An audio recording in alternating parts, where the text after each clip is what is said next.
தேர்தல் காலத்தில் ஸ்டார்னு சொல்லும் நிகழ்ச்சிக்கு உங்களை வரவேற்பது நான் பாலாஜி.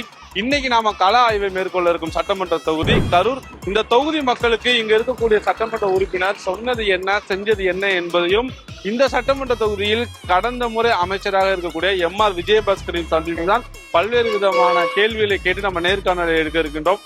வாங்க கரூர் சட்டமன்ற தொகுதி எப்படி இருக்குன்னு பார்க்கலாம்.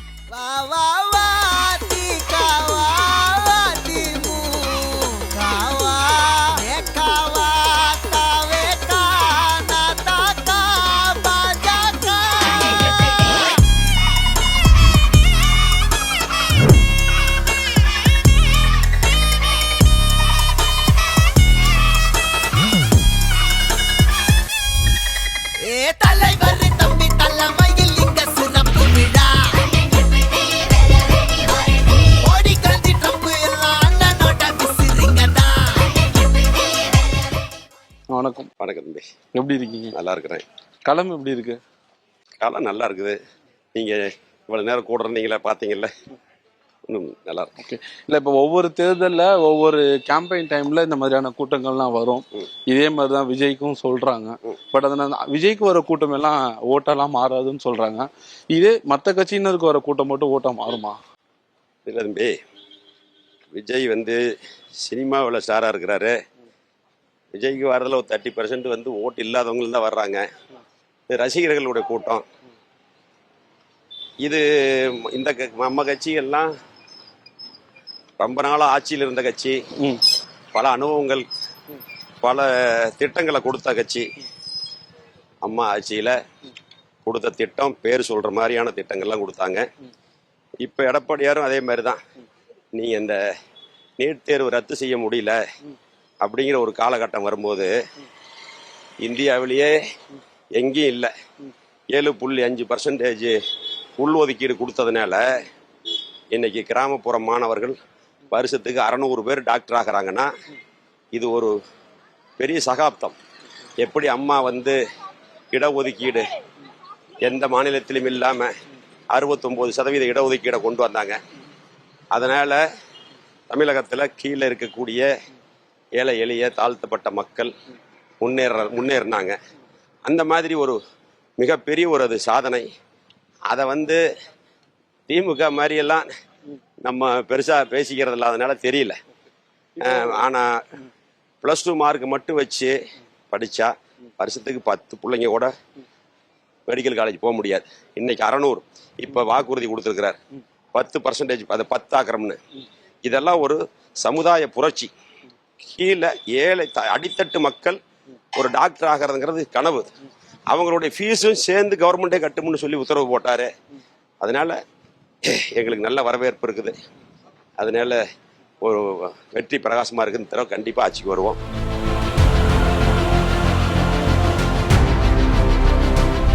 உங்களுடைய ஆட்சி காலங்களில் நீங்கள் நிறைய நலத்திட்டங்கள் செஞ்சிருந்தாலும், மக்களை போய் பேசினாலுமே, இந்த காலகட்டங்களில் மக்கள் ஒரு மாற்றத்தை எதிர்பார்க்கிறதா தான் பலரும் சொல்றாங்க.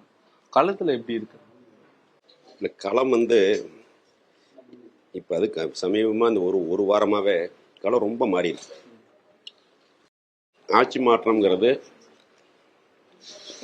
மக்கள் மத்தியில் ஒரு பெரிய தாக்கம் இருக்குது. எப்படின்னா, உங்களுக்கு நீங்கள் ஒரு குறிப்பிட்ட பேர் தான் அரசியல் கட்சியில் இருப்பாங்க. அவங்க அந்தந்த கட்சிக்கு ஓட்டு போடலாம். ஆனால் வெற்றியை தீர்மானிக்கிறது பப்ளிக். அவங்க காமனாக இருப்பாங்க, நடுநிலையாக. அவங்க தான் ஆட்சி எப்படி, யார் முதலமைச்சர் ஆகணும் அப்படிங்கிறத முடிவு பண்ணுறவங்க. பூத்துக்கு 20 ஓட்டுன்னு வச்சிங்கன்னா இன்றைக்கி பார்த்தீங்கன்னா 6000 ஓட்டு. அதுதான் வெற்றி நிர்ணயிக்கிறது. அதனால இந்த தடவை மாற்றம் உறுதி. போன தடவை நாங்கள் 10 வருஷம் ஆட்சியில் இருந்தோம். ஒரு மாற்றம்ங்கிறதுனால கொஞ்சம் ஓட்டில் 75 சீட் ஜெயிச்சு கூட்டணியோட. அதனால் இந்த தடவை ஃபுல் மெஜாரிட்டியில் வருவார் எங்கள் பொதுச் செயலாளர், முதலமைச்சர் ஆகுவார். அதிமுக கூட்டணியில பாஜக இருக்கிறது. இந்த தேர்தலில் உங்களுக்கு என்ன மாதிரியான ஒரு பலமா இருக்கும்னு நினைக்கிறீங்க? பிஜேபிக்குன்னு ஓட்டர்ஸ் இருக்கிறாங்க.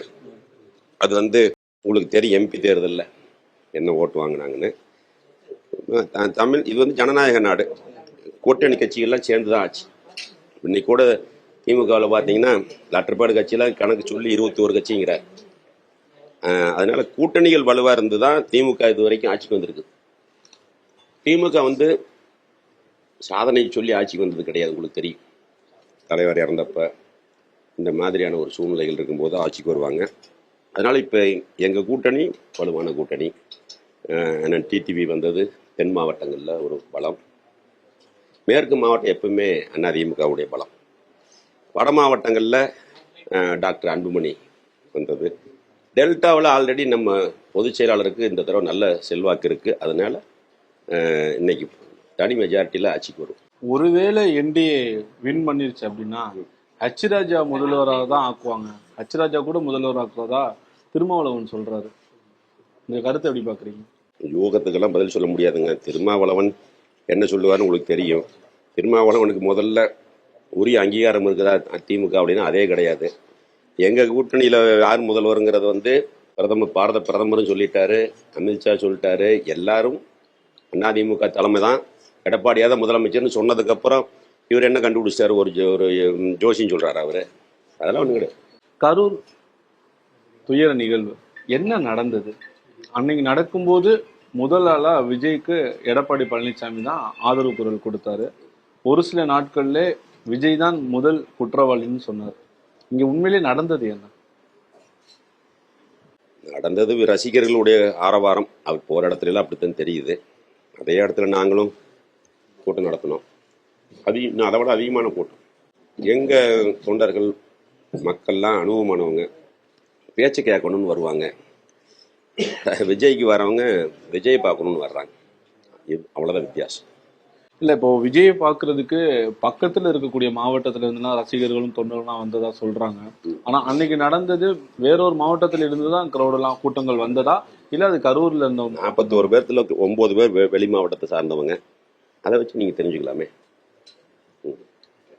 தமிழக வெற்றி கழக தலைவர் விஜயினுடைய இந்த அரசியல் வருகை தமிழ்நாட்டில் என்ன மாதிரியான ஒரு தாக்கத்தை ஏற்படுத்தும்? யாருக்கு அதிகமாக பாதிப்பை ஏற்படுத்தும்னு நினைக்கிறீங்க? எல்லாரும் அதிமுகன்னு சொல்றாங்க. அது சொல்றவங்க சொல்லலாம். எங்களுக்கு வந்து திமுகவுடைய வாக்கு வங்கி, அடுத்தது சீமானுடைய வாக்கு வங்கி, திருமாவளவனுடைய வாக்கு வங்கியில் அதிகமாக போகும்.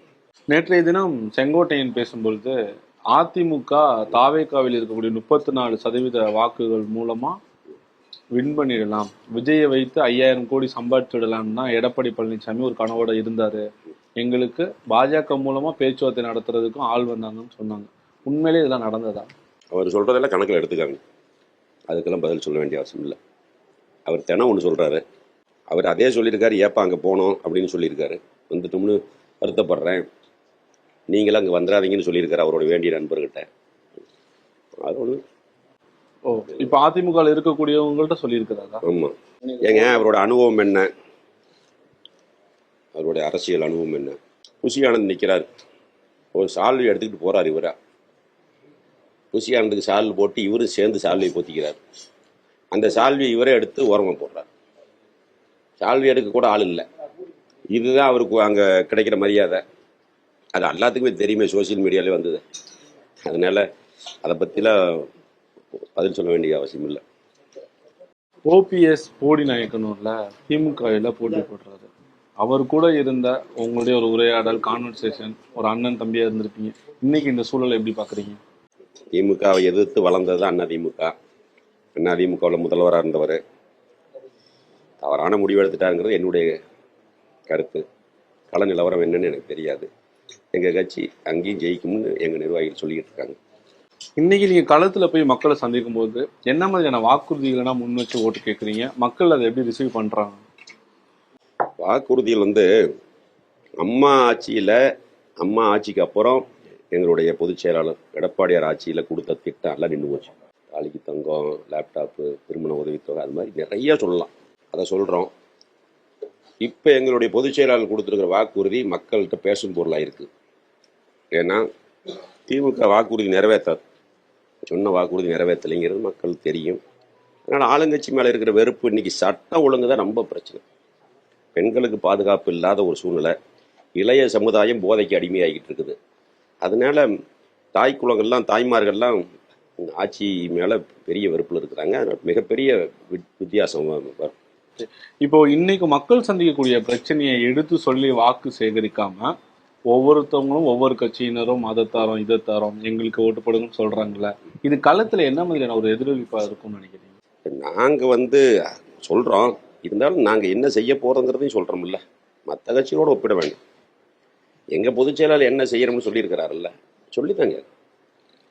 அமைச்சர் விஜயபாஸ்கர் கடந்த 5 வருஷத்துல விஜயபாஸ்கரா இருக்கும்போது எப்படி உணர்ந்தாரு? மக்களை சந்திக்கும் போதெல்லாம் என்ன மைண்ட்ல ஓடிட்டு இருந்தது? இன்னைக்கு இருக்கிற விஜயபாஸ்கர் தான் அன்னைக்கும். பதவி வந்துட்டா ஒன்று, பதவி இல்லைன்னா ஒன்றுலாம் கிடையாது. எப்பொழுதும் எளிமையானவன், மக்களோட மக்களாக இருக்கிறவன் தான். அதனால தான் போன தடவை கொலுசை கொடுத்து மாட்டு வண்டி பிரச்சனையை கிளப்பி விட்டாலும் நான் 90,000 ஓட்டு வாங்கியிருக்கிறேன். இந்த தடவை 50,000 ஓட்டு வித்தியாசம் ஜெயிப்பு. அவர் இங்கே நின்று தோத்துருப்பார். அதனால தான் கோயம்புத்தூர் போனார். சொந்த மாவட்டத்தை விட்டுட்டு போகும்போதே உங்களுக்கு தெரியாதா? நீங்கள் பத்திரிகையாளர், உங்களுக்கு தெரியாதா? செந்தில் பாலாஜி கரூரை விட்டு கோயம்புத்தூர் போனதுக்கு ஒவ்வொருத்தரும் ஒவ்வொரு கருத்தை தான் சொல்றாங்க. கருத்து அவங்கவுங்க சொல்லலாம். உண்மையான கருத்து என்னன்னு எங்களுக்கு தெரியுமில்ல. நாங்கள் அரசியல்வாதி, எங்களுக்கு தெரியுமில்ல. செந்தில் பாலாஜி இல்லாத இந்த தேர்தல் வந்து உங்களுக்கு களத்துல என்ன மாதிரியான ஒரு தாக்கத்தை ஏற்படுத்தும்? உங்களுக்கு அது எந்த அளவுக்கு ஒரு பாசிட்டிவா இருக்குன்னு நினைக்கிறீங்க? நீங்கள் அதே அப்படி பார்க்குறீங்க. செந்தில் பாலாஜியை நின்று இருந்தாலும் தோக்கடிப்போம். யார் இருந்தால் இன்னும் சரி, எங்களுடைய சாதனை சொல்லுவோம், நாங்கள் செய்ய போகிறத சொல்கிறோம். எங்கள் பொதுச் செயலாளர் ஆட்சியை பற்றி, அம்மாவோட ஆட்சியை பற்றி சொல்லி நாங்கள் ஜெயிக்கிறோம். அவர் இருந்தா என்ன, இல்லைன்னு அவர் தான் பயந்துட்டு போயிட்டார். கொங்கு மண்டலத்துல அதிமுகவின் கோட்டை தான் கடந்த காலங்களாக இருந்தது. இந்த தேர்தலில் இருந்து அதை மாற்றி எழுதப்படும் சொல்றாங்க. திமுகவின் கோட்டையா வரும்னு சொல்றாங்க. 4ஆம் தேதிக்கு அப்புறம் பதில் சொல்றோம். இந்த மாதிரி சாப்பிட்டுட்டு இருக்கும் பொழுது உங்களுக்கு அடிக்கடி மைண்ட்ல ஒரு விஷயம் ஓடலாம், நம்ம இவங்க கூட உட்காந்து சாப்பிட்டதெல்லாம் இன்னும் ஞாபகம் மெமரிஸா இருக்கு, அந்த மாதிரி ஏதாவது ஒரு ஞாபகம் தான் வருமா? எல்லாரும் வர்றாங்க, எங்க வீட்டுக்கு வர்றவங்க எல்லாம் சாப்பிட்டு தான் போவாங்க. கீழிருந்து கீழ் மட்டத்திலிருந்து மேல் மட்டம் வரைக்கும் பழகியிருக்கிறேன். எல்லா இடத்தோடும் சாப்பிட்ருக்கிறேன். அதுலாம் எந்த விதமான பெரிய மாற்றங்கள் தெரியாது. எல்லாம் ஒன்று தானே. மறைந்த முதலமைச்சர் ஜெயலலிதா இல்லாத இந்த அதிமுக எப்படி இருக்கு? இந்த தேர்தலை நீங்க எப்படி எதிர்கொள்றீங்க? அம்மாங்கிறது ஒரு மிகப்பெரிய ஆளுமை. அந்த இடத்த நிரப்பி இருக்கிறவர் எடப்பாடியார். இன்னைக்கு எதிரிகள், துரோகிகள் எல்லாத்தையும் கடந்து அதிமுகவுடைய பொதுச் செயலாளர் இருக்கிறார். அடுத்து தமிழ்நாட்டில் ஆட்சிக்கு வரக்கூடியவர்கள் மக்கள் பேசக்கூடிய அளவுக்கு இந்த இயக்கத்தை கொண்டாந்து நிறுத்தியிருக்கிறாருன்னா அது அவருடைய ஆளுமை தான். அம்மா தலைவர் இருந்தார். தலைவருக்கு அப்புறம் யாருன்னு நினைச்சாங்க, அப்போ அம்மா வந்தாங்க. அம்மாவுக்கு அப்புறம் இந்த இயக்கம் இல்லை அப்படின்னு சொன்னாங்க. அப்போ இன்னைக்கு எடப்பாடியார் நிற்கிறார். உங்க மனசு அதிகமாக பாதிச்ச விஷயம் அப்படின்னு ஏதாவது இருக்கா? அது நிறைய இருக்குது. இந்த 5 வருஷத்துல பொய் வழக்குகளை சந்தித்தேன். அதெல்லாம் மிகப்பெரிய, நான் மட்டும் இல்லை, எங்கள் கட்சிக்காரங்க என்னோட இருந்தவங்களும் பாதிக்கப்பட்டாங்க. அதெல்லாம் பெரிய ஒரு தாக்கத்தை ஏற்படுத்துச்சு. இப்போ உங்கள் மீது நிறைய விமர்சனங்கள், நிறைய குற்றச்சாட்டுன்னு வைக்கும்போது களத்துக்கு போறீங்களா? மக்கள் அதையும் ஒப்பிட்டு பார்க்க மாட்டாங்களா, பேச மாட்டாங்களா? ஒரு நாள் நடக்காது, நம்ப மாட்டாங்க மக்கள். என்னை இவங்க சொல்கிற பொய் குற்றச்சாட்டுகள் நம்ப மாட்டாங்க. எந்த பிரச்சனையாக இருந்தாலும் களத்தில் போய் சந்திப்பேன் மக்களை. வேற ஆளை விட்டு அதை பேச பண்ணுறோம் நல்ல. நான் அண்ணா திமுக பேர்ல மட்டும்தான் அண்ணா இருக்கிறாரு, கொள்கையில அண்ணாவே இல்லை. அண்ணா திமுக அமித்ஷா திமுகவை மாறிடுச்சுன்னா எதிர்கட்சிகள் எல்லாம் குற்றம் சுமத்துறாங்க. என்ன கொள்கையில மாறிட்டோம்? ஏன் வாஜ்பாய் கவர்மெண்ட்ல 7 மத்திய அமைச்சரை வாங்குற அன்னைக்கு திமுகவுக்கு கொள்கை எல்லாம் தெரியலையா? அதெல்லாம் சும்மாங்க, அவங்க வெறு வாய்ப்பு. எடப்பாடியார் பல தடவை சொல்லியிருக்கார் சட்டமன்றத்தில் பேசும் பொழுது, கட்சி வேற, கூட்டணி வேற, அவங்க கொள்கை வேற, எங்கள் கொள்கை வேறன்னு பல தடவை சட்டமன்றத்தில் பேசியிருக்கார். சிறுபான்மையினருக்கு எந்த ஒரு பாதுகாப்பாக இருந்தாலும் முதல் ஆளாக குரல் கொடுப்போம்னு சொல்லியிருக்கிறார். அதே சிறுபான்மையினருக்கு அம்மா ஆட்சியில் தான் அதிகமான சலுகைகள், திட்டங்கள் கொடுத்துருக்குறோம். ஆனால் சும்மா திமுக மதம் சார்ந்த இயக்கம்னு சொல்லி பேசிக்கிட்டு இருக்காங்க. அதே கருணாநிதி பேசியிருக்காருல கூட்டணியில் இருந்தபோது, ஆர்எஸ்எஸ் பற்றி என்ன சொல்லியிருக்காரு? முறை சொல்லி வந்திருக்குது, உங்களுக்கு தெரியும். அது ஒரு சமுதாய இயக்கம் அப்படின்னு போய் நீங்களே சொல்லுங்கன்னு சொன்னார்ல. சமயத்துக்கு தகுந்த மாதிரி வேஷம் போடுற கட்சி திமுக. கனிமொழியை பிடிச்சி உள்ள வச்சாங்க, ராஜாவை பிடிச்சி உள்ள வச்சாங்க. கருணாநிதி என்ன சொன்னார்? காங்கிரஸோட ஒட்டும் இல்லை உறவும் இல்லைன்னார். அப்புறம் இப்போ என்ன நடந்தது? அதெல்லாம் சமயத்துக்கு வந்து தகுந்த மாதிரி பேசுகிறாங்க. இந்த தேர்தலில் வெற்றி பெற்று சட்டமன்ற உறுப்பினராகவோ ஒரு அமைச்சராகவோ இந்த பகுதிக்கு வரும்பொழுது இந்த விஷயம் இந்த பிரச்சனைகள் எல்லாம் முதலில் சரி செய்வேன் அப்படின்னா ஒரு 3 பிரச்சனை சொல்ல முடியும் சார், ஒன்று, போதை சமாச்சாரம் கஞ்சா ஓப்பனாக விற்கிறாங்க. விற்கிறது கூட திமுக காரங்க கடை தான். அதை முதல்ல கட்டுப்படுத்தி ஆகணும். மக்களுக்கு பாதுகாப்பு வேணும். அது இல்லை, ரொம்ப மோசமாக இருக்குது. அது எங்கள் எடப்பாடியாரே சொல்லியிருக்கிறார். 3 மாதத்தில் இரும்பு கரம் கொண்டு அடக்குவோம். அது ஒன்று. தொழில் நகரம் டேக்ஸில் வந்து ரொம்ப அதிகமாக ஏற்றி எல்லாம் பாதிக்கப்பட்டிருக்காங்க. எங்கள் பொதுச் செயலாளர்கிட்ட சொல்லி அந்த டேக்ஸை குறைக்கிறதுக்கான நடவடிக்கை எடுப்போம். இந்த கோயில் இனாம் நில பிரச்சனை இருக்குது. கோயில் பேர்லேயே இருக்கிற சொத்தை யாரும் கேட்கல, அது கோயிலுக்கு சொந்தம். இனாம் ஒழிப்பு சட்டம்னு கொண்டு 1963 கொண்டு வந்து ரயத்வாரி பட்டா மாற்றம் செய்யப்பட்ட இடங்களுக்கெல்லாம் இப்போ அறநிலையத்துறை அது எங்களுக்கு சொந்தம்னு சொல்லி சீல் வைக்கிறாங்க. அதனால கரூர் மாவட்டம் ரொம்ப பாதிச்சிருக்குது.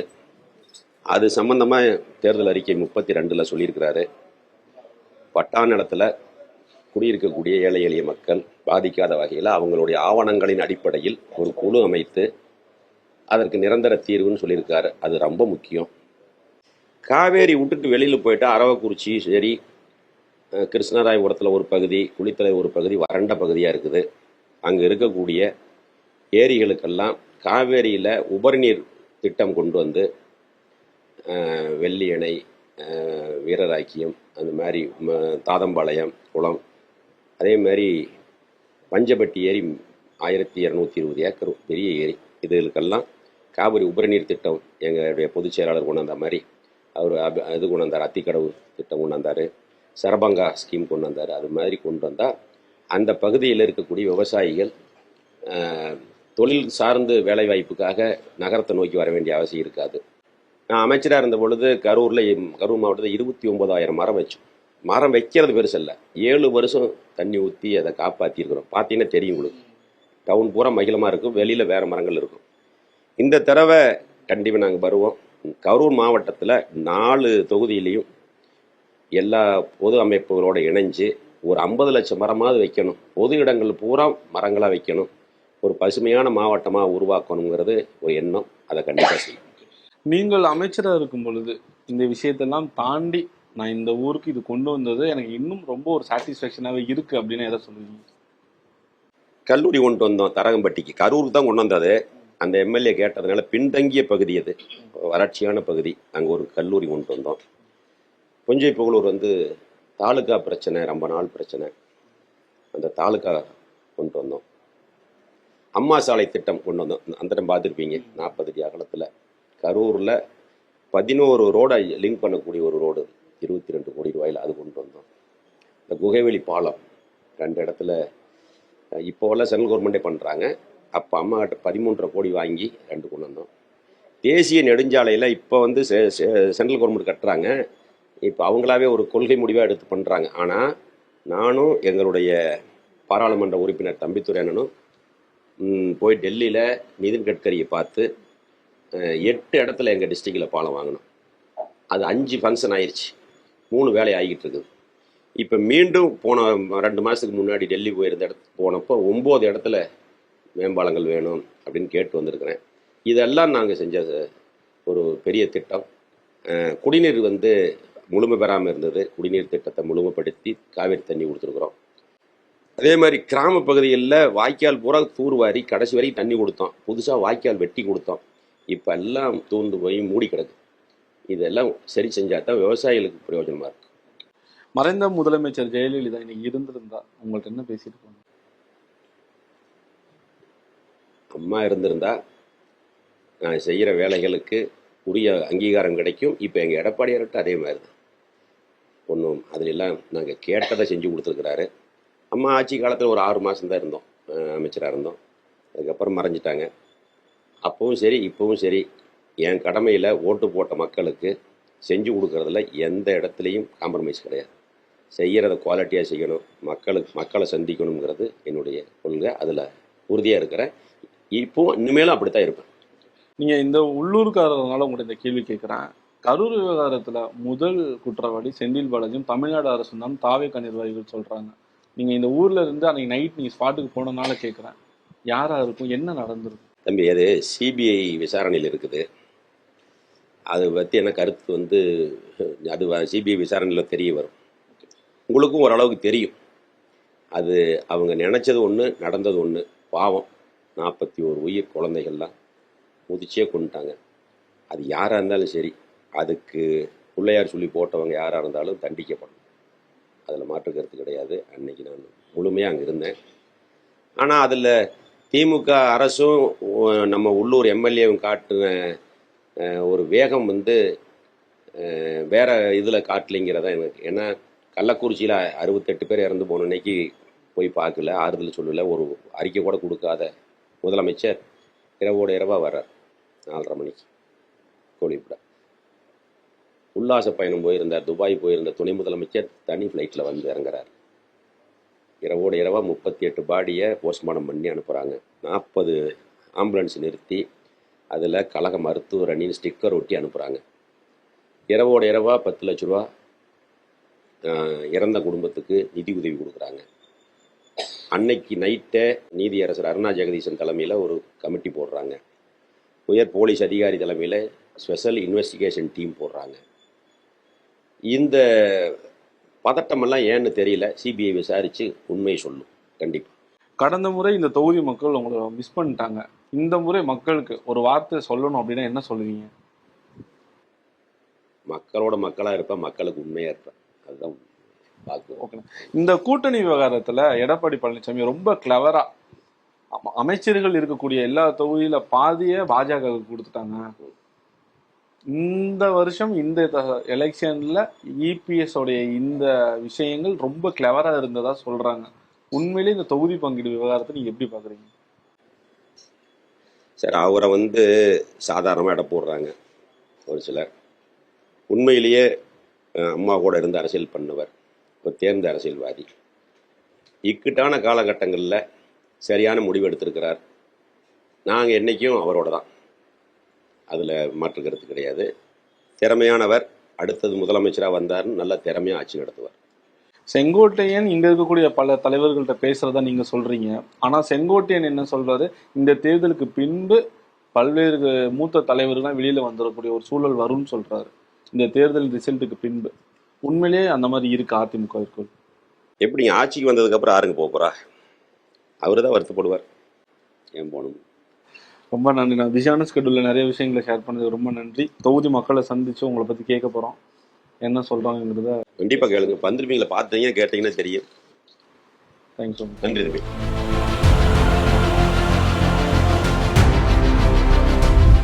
செயல்பாடு நமக்கு தெரியலண்ணா இந்த பக்கம் என்னன்னு. இந்த ஊர்ல பரவாயில்லைங்கண்ணா, நல்ல முறைக்கு எல்லா பக்கம் பொதுமக்களுக்கு உண்டையான தேவையான வேலைப்பாடெல்லாம் நல்ல முறைக்கு செஞ்சு கொடுத்துருக்குறாங்க. வேற என்ன வசதிகள் தேவைப்படுது இங்க? வசதிங்கிறது பார்த்தீங்கன்னா மக்களுக்கு தேவையானது மெயின் தண்ணி தான். இப்போ வெய்ய காலத்துல ரொம்ப தண்ணி பிரச்சனை தான் கொஞ்சம் இதாக இருக்கு. பார்க் வேணுங்கண்ணா இங்க. மற்ற இன்ஃப்ராஸ்ட்ரக்சர் எல்லாமே டெவலப் பண்ணணும். அது மட்டும் செயல்பாடுலாம் எப்படி இருக்கு? நல்லா இருக்கு. வேற என்ன, பசங்களுக்கெல்லாம் நல்ல வேலை வாய்ப்பு அதிகமாக கொஞ்சம், ஏன்னா படிச்சுட்டெல்லாம் நிறைய வேலை இல்லாத இருக்கிறாங்க, அவங்களுக்கு கொஞ்சம் நல்லா வேலை கிடைக்கும். இந்த ஊருக்கு நிறைய வசதிகள் தேவைப்படுதுங்க. எல்லாம் சாலை போக்குவரத்து எல்லாமே கொஞ்சம் இடைஞ்சலாக தான் இருக்கு. கொஞ்சம் வசதிகள் நிறைய தேவைப்படுது. எம்எல்ஏ செயல்பாடு அந்த அளவுக்கு சொல்லிக்கிற மாதிரிலாம் ஒன்றும் இல்லைங்க. புதுசாக ஒன்று எதிர்பார்க்குறோம். ஏன்னா மறுபடியும் இவங்களே ஏன்னா இவங்களால மக்கள் எல்லாமே மன உளைச்சல் தான் இருக்கிறாங்க. அதனால நாங்கள் புதுசாக ஒருத்தர், அது யார் வேணாலும் இருக்கலாம், விஜயா இருக்கலாம், விஜய பாஸ்கரா இருக்கலாம், அது யார் வேணாலும் இருக்கலாம். இல்லை, இப்போ அவர் கேண்டிடேட் புதுசாக இருக்காரு, அவங்க இறங்கி வேலை செய்வாங்க. டிஎம்கே எல்லாம் 2 பேரும் சமபலமாக இருக்காங்க. அதாங்க. செந்தில் பாலாஜி. செந்தில் பாலாஜி நம்ம தலைவருங்க. இன்னைக்கு டான் கிங்க்கெல்லாம் கிங். தலைவருக்கு கோயம்புத்தூர் போயிருக்காரு, என்ன ரீசன்? கோயம்புத்தூர் அவர் அங்க போனாலும் ஜெயிச்சிருவாருங்க, எங்க போய் நின்னாலும் ஜெயிப்பாருங்க அவரு. இந்த ஊர்ல வேற என்ன வசதிகள் வேணும்? எல்லா வசதியும் இருக்குண்ணா. வேற என்ன வேணும்? வேற இளைஞர்களுக்கு வேலை வாய்ப்புகள் எல்லாம் இப்ப நான் இளைஞர் எல்லா வேலைக்கு தான் போயிட்டு இருக்கோம். இங்க எம்எல்ஏ செயல்பாடு எப்படி இருந்துச்சு 5 வருஷம்? நல்லா வேற என்னென்ன வசதிகள் வேணும் இங்க? எல்லா வசதியும் நல்லா பண்ணி கொடுத்துருக்கா தலைவர். செந்தில் பாலாஜி இப்போ கோயம்புத்தூர் போயிருக்கிறாரு, எப்படி பாருங்க? அங்க போனா இதோட அங்கே டபுள் மடங்கா நல்லா செய்வாரு. வேலைக்கு போறேன் இல்ல இங்க என்னென்ன அரசியல் வேணாம் சார் நமக்கு. இந்த ஊருக்கு வேற என்னென்ன வேணாம்? அவங்க அரசியல் வேணாம் சார். வீட்டுக்கு ஒரு வேலை இருந்தா பரவாயில்ல, வேற என்ன, அது இருந்தாவே மீதி எல்லாமே வந்துடும். அதான் நான் சொல்லவில்லை. சார் இங்க எல்லா வசதிகளும் இருக்கா? இருக்கு. கரூர் சட்டமன்ற தொகுதியில் தான் நம்ம கள ஆய்வை மேற்கொண்டோம். ஒருபுறம் இந்த தொகுதி மக்களின் கருத்தையும், மறுபுறம் இந்த தொகுதியில் முன்னாள் அமைச்சராக இருக்கக்கூடிய விஜயபாஸ்கர் அவர்களையும் சந்தித்துதான் பல்வேறு விதமான கேள்விகளை முன்வைத்து நம்ம ஒரு நேர்காணலையும் எடுத்திருந்தோம். எது எப்படியோ இந்த சட்டமன்ற தேர்தலில் இந்த தொகுதி மக்கள் யாரை தேர்வு செய்து சட்டமன்றத்திற்கு அனுப்ப போகின்றார்கள் என்பதை நாம் பொறுத்திருந்துதான் பார்க்க வேண்டும். நாளை வேறொரு சட்டமன்ற தொகுதியில் உங்களை சந்திக்கிறேன்.